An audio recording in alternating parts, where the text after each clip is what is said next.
अस्सलाम वालेकुम। आप सबको ईद उल अज़हा मुबारक हो और आपकी सबकी कुर्बानियां भी आज के दिन कबूल हों। सुबह के वक्त नमाज पढ़ने के बाद आप घर पहुंच के कुछ खाएंगे, कुछ मीठा खाएंगे और उसके बाद कुर्बानियों का सिलसिला शुरू हो जाएगा। इस साल बड़ी महंगाई है और लग रहा है कि ये महंगाई अब ट्रिकल डाउन हो रही है मार्केट्स के अंदर भी। मंडियों से जो इतलात आ रही हैं पिछले कुछ दिनों से, उसके ऊपर भी बात करेंगे इस प्रोग्राम के अंदर। मगर लेट अली शो यू के इस ईद स्पेशल में आप सबको खुशामदेद। Do like, subscribe and share this content. बात शुरू करते हैं बकरा मंडी से।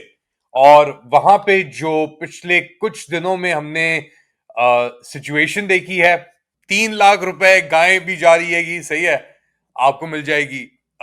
बकरे आपको यानी एनीवेयर फ्रॉम 20-30 हजार से लेकर आप आगे कीमत तो अनगिनत जा सकती है। तो डिपेंड करता है कि कहाँ हैं आप, कहाँ का जानवर है वो, किस तरीके से उसको ट्रीट किया गया है, कहाँ से वो लोग लेके आ रहे हैं। मगर हाँ, बाय एंड लार्ज सबसे बड़ी जो मार्केट है इस वक्त पूरे एशिया के अंदर, आप कह लें कैटल मार्केट, वो है कराची के सोराब गोट एरिया के अंदर।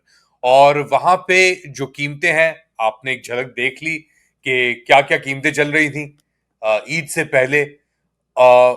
और एक गाय, एक एवरेज गाय जो है वो 3 लाख, 3.5 लाख रुपए की उधर बिक रही थी। ये होता तकरीबन $1200 की एक गाय है। अच्छा, अगर आप इस एक एवरेज गाय को $1200 की इंटरनेशनल मार्केट से कंपेयर करें तो पाकिस्तान निस्बतन फिर भी सस्ता होगा। मगर क्योंकि यहाँ पे इन्फ्लेशन हदूद पार कर चुकी है कई सालों के अंदर, और एवरेज जो कॉस्ट ऑफ लिविंग भी है उसके अंदर ही बहुत तब्दीलियां आई हैं।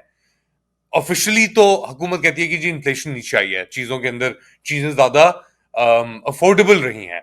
बट रियलिस्टिकली और ऑब्वियसली ये सिर्फ एक गाय की कीमत नहीं है, इसके अंदर उस गाय को क्या खुराक खिलाई गई पिछले 1 साल के अंदर, क्या कहाँ उसे रखा गया, ट्रांसपोर्टेशन कॉस्ट क्या थी। तो ये एक पूरी इसके पीछे एक इकोनॉमी बसी हुई है, आप इसे कह लें कि सिर्फ एक कैटल को या उस जानवर को या उस बकरे को, दुम्बे को उस मार्केट के अंदर लेके आना ही एक चीज नहीं है। उसके पीछे पीछे पूरा एक इंफ्रास्ट्रक्चर क्या चल रहा है, वो जानवर कहाँ से आ रहा है। और एक बार वो जानवर बिक गया और ज़िबा हो गया, कुर्बानी हो गई उसकी, उसके बाद उसका क्या प्रोसेस होता है, जो उसकी स्किन जो है फॉर एग्जांपल, वो कहाँ जाती है। एक जमाने में हमें याद है कराची में MQM, जमात इस्लामी और दीगर ग्रुप्स कलेक्ट करते थे हाइट्स को और फिर जाके उनको आगे बेचते थे, प्रोसेसिंग होती थी। तो ये जब बात करते हैं ना कि सबसे बड़ी मंडी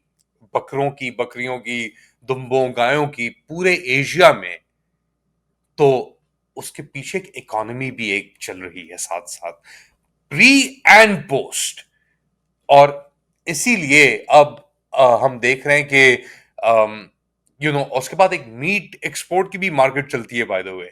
सिर्फ महदूद उस तक नहीं रहती, इसके बाद और चीजें फीड होती हैं। आपका जो मीट प्रोडक्ट है वो जाता है मिडल ईस्ट, जाता है और जगहों पे जाता है। एक्सपोर्ट उसकी होती है, इंटरनल कंजम्पशन उसकी होती है। तो it's a huge medical fields के अंदर आपको यार शायद पता ना हो कि कुछ केमिकल्स या कुछ बोन्स और इन सब चीजों से और चीजें बनती हैं, आगे चाइना एक्सपोर्ट होती हैं फॉर एग्जांपल। हम इन्फ्लेशन की बात कर रहे थे, तो पाकिस्तान के अंदर इन्फ्लेशन जो थी वो मई 2023 के अंदर, यानी 2 साल कबल, तकरीबन 40% छू रही थी। 2025 के अंदर हमने देखा कि ये जो नंबर्स थे ये नीचे आए, ऑफिशियली इनको नीचे लाया गया।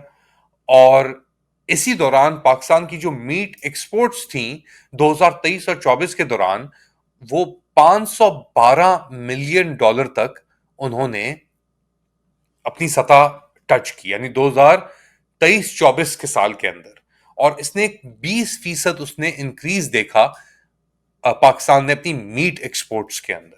और ज्यादातर एक्सपोर्ट जो आती हैं वो राइट अराउंड दिस टाइम नहीं आती, क्योंकि मीट प्रोसेसिंग के अंदर आपको टाइम लगता है, उसकी प्रेजर्वेशन के अंदर उसको आपको टाइम लगता है।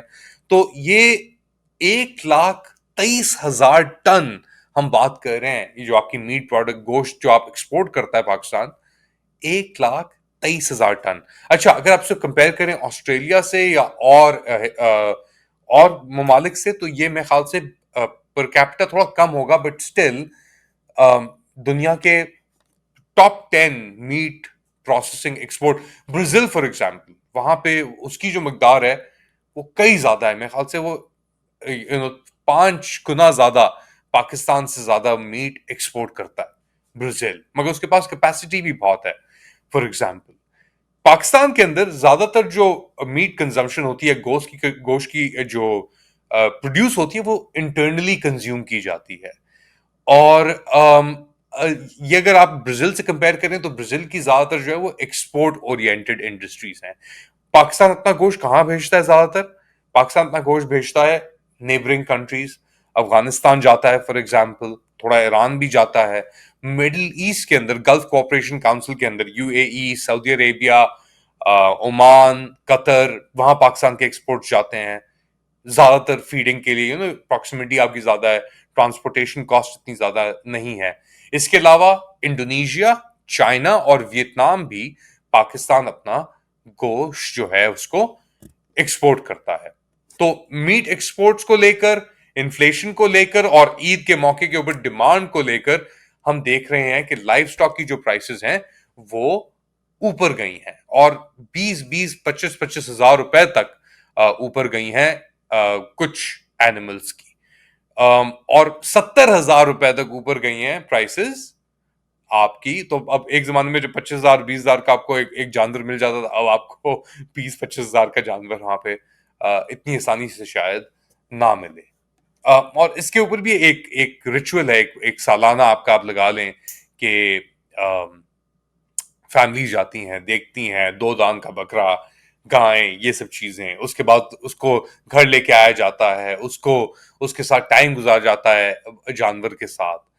एक पूरा एक खानदान का अफेयर बेसिकली चलता है कि यार कि इसको हम किस तरीके से मेंटेन करें, कुर्बानी किस तरह हो, मीट की ट्रांसपोर्टेशन किस तरह हो, किस तरीके से हिस्से बांटे जाएं। तो एक पूरा उसके अंदर भी एक इकोनॉमी चल रही है। इस साल, पिछले साल कुर्बानियां आपकी आई होप कबूल हों, और अम, दुआई कर सकते हैं हम कि पाकिस्तान के हालात बेहतर हों। आपको, आपकी फैमिलीज को ये ईद मुबारक हो। पाकिस्तान के अंदर इस वक्त मुश्किल वक्त चल रहा है।